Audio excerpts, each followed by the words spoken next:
ನಂಜನಗೂಡು ಪಟ್ಟಣದ ಹೆಸರಾಂತ ಶ್ರೀ ನೀಲಕಂಠೇಶ್ವರ ಆಂಗ್ಲ ಮಾಧ್ಯಮ ಶಾಲೆಯ ವತಿಯಿಂದ ಶಾಲಾ ವಾರ್ಷಿಕೋತ್ಸವ ಹಾಗೂ ಡ್ಯಾನ್ಸ್ ಸಮರ ಕಾರ್ಯಕ್ರಮವನ್ನು ಹಮ್ಮಿಕೊಳ್ಳಲಾಗಿತ್ತು.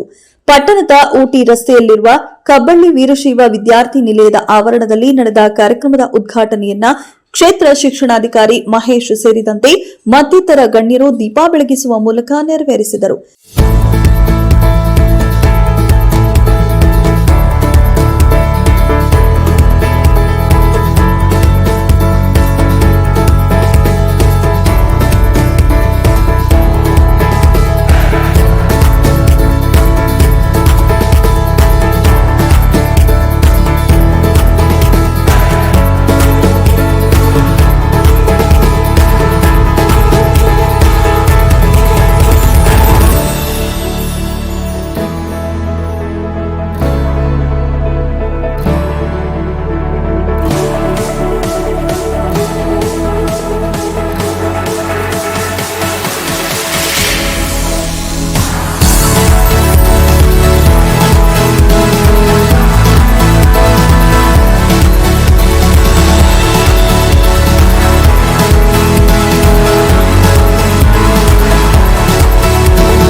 ಇನ್ನು ಕಾರ್ಯಕ್ರಮದಲ್ಲಿ ಕ್ಷೇತ್ರ ಶಿಕ್ಷಣಾಧಿಕಾರಿ ಮಹೇಶ್ ಮಾತನಾಡಿ, ಪಠ್ಯದ ಜೊತೆಗೆ ಪಠ್ಯೇತರ ಚಟುವಟಿಕೆಗಳಲ್ಲಿಯೂ ಭಾಗವಹಿಸಿ ಮಕ್ಕಳಲ್ಲಿರುವ ಪ್ರತಿಭೆಯನ್ನ ಹೊರತರಲು ಇದೊಂದು ಉತ್ತಮ ವೇದಿಕೆಯಾಗಿದೆ. ಇದಾದ ಬಳಿಕ ಇದೆಲ್ಲವನ್ನ ಬದಿಗೊತ್ತಿ ಮುಂಬರುವ ಪರೀಕ್ಷೆಗಳಲ್ಲಿ ಉತ್ತಮ ಫಲಿತಾಂಶ ತರುವ ಮೂಲಕ ಶಾಲೆಗೆ ಹಾಗೂ ತಾಲೂಕಿಗೆ ಕೀರ್ತಿ ತನ್ನಿ ಎಂದು ಸಲಹೆ ನೀಡಿದರು. ಶಿಕ್ಷಣ ಸಂಸ್ಥೆಯ ಕಾರ್ಯದರ್ಶಿ ಕುಮಾರ್ ಮಾತನಾಡಿ, ಕಳೆದ 35 ವರ್ಷಗಳಿಂದ ಶಾಲೆ ನಡೆದು ಬಂದ ಹಾದಿ ಹಾಗೂ ಇದಕ್ಕೆ ಬೆನ್ನೆಲುಬಾಗಿ ನಿಂತ ಗಣ್ಯರನ್ನ ನೆನೆದರು. ನಡೆದ ಅದ್ದೂರಿ ಕಾರ್ಯಕ್ರಮದಲ್ಲಿ ವೇದಿಕೆ ಮೇಲಿನ ಗಣ್ಯರನ್ನ ಸಂಸ್ಥೆ ವತಿಯಿಂದ ಸನ್ಮಾನಿಸಿ ಗೌರವಿಸಲಾಯಿತು. ನಂತರ ಬೃಹತ್ ವೇದಿಕೆಯಲ್ಲಿ ನಡೆದ ಸಾಂಸ್ಕೃತಿಕ ಡ್ಯಾನ್ಸ್ ಸಮರದಲ್ಲಿ ಪ್ರೀತಿಯ ಪುಟಾಣಿಗಳಿಂದ ಹಿಡಿದು ಎಸ್ಎಸ್ಎಲ್ಸಿವರೆಗಿನ ವಿದ್ಯಾರ್ಥಿಗಳು ನಡೆಸಿಕೊಟ್ಟ ಸಮೂಹ ನೃತ್ಯಗಳು, ಜಾಥಾ, ಕವಿ ದಾರಾ ಬೇಂದ್ರೆ ಅವರ ಜೀವನ ಚರಿತ್ರೆಯ ನಾಟಕ, ಯೋಗಾಸನ ಹಾಗೂ ನೃತ್ಯ ಕಾರ್ಯಕ್ರಮಗಳು ನೋಡುಗರ ಮನಸೂರೆಗೊಂಡವು. ಅದರಲ್ಲೂ ನುರಿತ ಕೊರಿಯೋಗ್ರಾಫರ್ಗಳಿಂದ ತರಬೇತಿ ಪಡೆದ ಎಸ್ಎಸ್ಎಲ್ಸಿ ವಿದ್ಯಾರ್ಥಿಗಳು ಕಾಂತಾರ ಸೇರಿದಂತೆ ಕೆಲವು ಸಿನಿಮಾ ಹಾಡುಗಳಿಗೆ ಡ್ಯಾನ್ಸ್ ಮಾಡುವ ಮೂಲಕ ಧೂಳೆಬ್ಬಿಸಿ ಎಲ್ಲರ ಪ್ರಶಂಸೆಗೆ ಪಾತ್ರರಾದರು.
ಖಂಡಿತವಾಗ್ಲೂ ಪರಮ ಪೂಜ್ಯ ದೇಶಿಕೇಂದ್ರ ಸ್ವಾಮಿಗಳು ಅವರಿಗೆ ಅನುಮತಿ ಕೊಟ್ಟು ಈ ಒಂದು ಕಾರ್ಯಕ್ರಮವನ್ನು ಇಲ್ಲಿ ನಡೆಯೋದಕ್ಕೆ ಅವಕಾಶ ಮಾಡಿಕೊಟ್ರು. ಮತ್ತೆ ನಿಜವಾಗ್ಲೂ ಇವತ್ತು ನಮ್ಮ ಶಾಲೆಗಳು ಬೆಳಿಬೇಕಾದ್ರೆ ಒಂದು 4 ಜನನ್ನ ನಾವು ನೆಲೆಸ್ಕೊಳ್ಳೇಬೇಕು. ಮೊದಲನೇದಾಗಿ ಸಂಸ್ಥಾಪಕರಾದಂತಹ ಕೆ.ಬಿ. ಶಿವಶಂಕರ್ ಅವರು ಮತ್ತು ಅಂಕಣ್ಣನವರನ್ನ ನಾವು ಈ ಸಮಯದಲ್ಲಿ ನೆಲೆಸ್ಕೊಳ್ಳೇಬೇಕು. ಅವರ ಜೊತೆಗೆ ಇಬ್ಬರು ಸಪೋರ್ಟ್ ಆಗಿ ನಿಂತಿರ್ತಕ್ಕಂಥ ವ್ಯಕ್ತಿಗಳು, ಅತ್ಯಂತ ಗಣ್ಯ ವ್ಯಕ್ತಿಗಳನ್ನ ಇವತ್ತು ಈ ಸಂದರ್ಭದಲ್ಲಿ ನಾನು ನೆಲೆಸ್ಕೊಳ್ಳೇಬೇಕು. ವಿ ಬಾಲಸುಬ್ರಹ್ಮಣ್ಯಂ ಮತ್ತು ಯು.ಎನ್. ಪದ್ಮನಾಭ.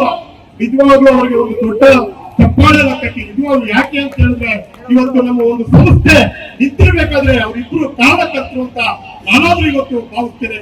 ಯಾಕೆಂತ ಹೇಳಿದ್ರೆ ನಾನು 1990ರಿಂದ ಈ ಶಾಲೆಯಲ್ಲಿ ನಾನು ಕೆಲಸ ಮಾಡ್ತಾ ಇದ್ದೀನಿ.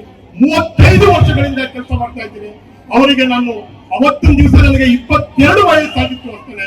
ನಾನು ಈ ಶಾಲೆಗೆ ನಮ್ಮ ಶಕ್ತಿ ಎಲ್ಲಿವರೆಗೆ ಇರ್ತದೆ ಅಲ್ಲಿವರೆಗೆ ನಾನು ದುಡಿಯೋದಕ್ಕೆ ನಾನು ಪ್ರಯತ್ನ ಪಡ್ತಾ ನಾನು ಈ ಸಂದರ್ಭದಲ್ಲಿ ಹೆಚ್ಚಿನ ಮಾತಾಡೋದಕ್ಕೆ ನಾನು ಅನುಮಾನಕೊಳ್ಳೋದಿಲ್ಲ.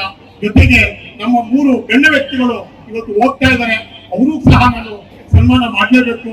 ಮೊದಲನೇದಾಗಿ ಯು.ಎನ್. ಪದ್ಮನಾಭರಾವ್, ಆರ್.ವಿ. ಮಾಧವ ಸ್ವಾಮಿ ಅವರು ಮತ್ತೆ ನಮ್ಮ ಡಾಕ್ಟರ್ ಶ್ರೀಕಾಂತ್ ಅವರು. ನಮ್ಮ